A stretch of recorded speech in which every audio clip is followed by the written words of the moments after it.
we've seen in the past month how your capabilities against some really good teams, and can you sort of explain the dramatic drop off from week to week almost in recent times? Spent a lot of time on that exact topic. I think we just started the game so energyless, and we post game basically asked the players 3 questions and said, what happened, why, and what are we going to do about it? And that there's a lot of aspects of today's game that didn't go our way, that were within our control, or at least partly within our control. I think we're plus 30 or 35 hit outs, minus 11 first possession. So the midfield in general got well beaten, and then contests at either end of the ground. I think there was, as far as the data goes, there was 12 one-on-one contests, and they won 10-2. So if you can't win contests and you can't win the ball around the middle of the ground, then the problems are everywhere. After that, I think our handball efficiency at half time was about 60%. So there's a lot of issues in the game that came to the front very early, and then chasing our tail from there. You mentioned the questions that you fired at the players. What were some of the answers? I think the midfield in particular, knowing that you're going up against no ruckman is a mental, not a registered, acknowledged ruckman, and whose core position is that. And so that created some doubt, and probably looking to be a bit too cute and a bit too perfect in the early part of the game. And once we simplified the game, I think Carlton's pressure around the ball, their intensity, their tackle pressure, I think at half-time we were minus 18 contested possessions and losing the tackle count.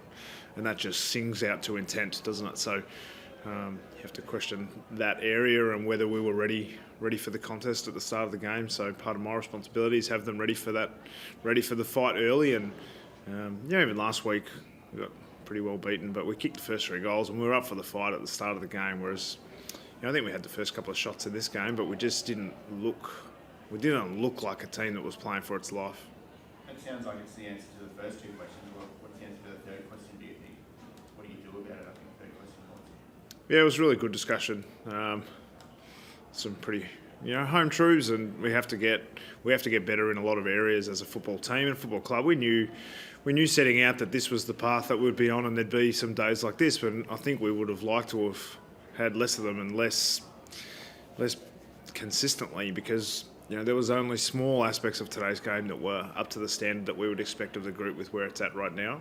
And so some of that is about the intent. We've done a lot of work on skill and craft, but is every individual player working as hard as they were 6 weeks ago?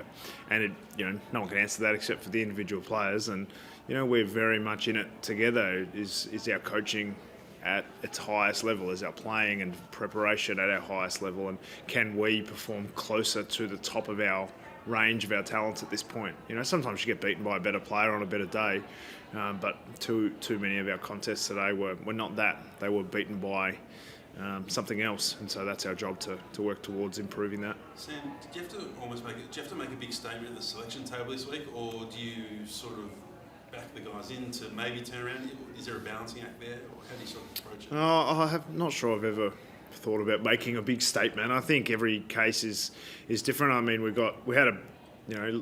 still got another week without Sis. I think losing Jarman Impey, that having 2 really key players in your back half, both missing, and the leadership that they weren't able to produce. And from the sideline, obviously we'll get Jars back this week, which will solidify our defence a little bit more and gives us a bit more run and carry that we need.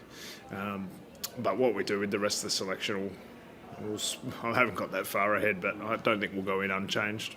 Is GF the chance soon? Jaff, yep. So Chankwath played limited minutes for Box Hill and looked like he played really well, played a little bit high up the ground and did some really, really good things. See how he pulls up. He seems in good spirits today, and he had a strong performance. So whether or not the medical guys think he's ready yet, or whether he needs to continue to manage his minutes, we'll manage that through the week. While we're talking about Box Hill, Dean McGrath and Graff, so much interest in him. You moved him forward yesterday, kicked 4. Is he close to an AFL returning? Could he play forward in the back end of the year for you? Yeah, I mean, that's what we're looking at. I think with Denver, He probably got exposed a little bit on the keys against Gold Coast the week before. So we decided, it's just a bit of a circuit breaker to playing forward, and he actually produced more high-speed running than he has in any other game. And so it was really interesting. Normally you think as a defender you have to sprint. So we were really pleased with how he played, I haven't watched the game closely enough to really go into the detail, but he kicked 4 goals and had some intensity about him, and he had that speed and that enthusiasm that we love about Denver when he's at his best, and he looked closer to that player. So, I think we'll persist with that. Chad Wingard back in today after a bit of an absence. Where do you reckon he's at with his footy at the moment? Yeah, I thought Chad was. For the most part, whenever Chad got near the footy, we looked more likely to score. I think both him and Fergus play as genuine forwards. I think we have.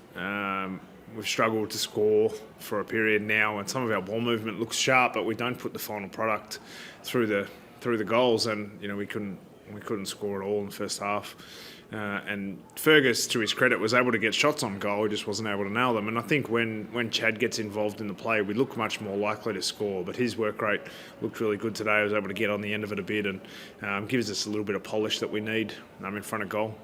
Mitch Lewis obviously played the match out, and he came off sort of just before half time, was feeling for his right foot. What was going on there? And is he all good, or is there a little bit of concern there?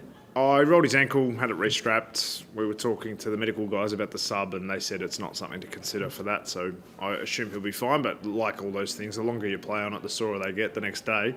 We have a 6-day break, but obviously we'll give a player as important as Mitch every chance.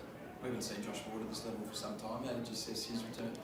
Yeah, it was they're desperately walking in here trying to find some positives, and I think Wardy was one of those. He hadn't played AFL footy for a while. He probably deserved the game last week and was really disappointed to not get in. And he played outstandingly well at Box Hill last week, and then to be able to finally get his chance made him earn it a little bit, but he got his chance, and I thought he performed really well. Didn't look like a player that had been out for a long time. He's second year, and he's at that.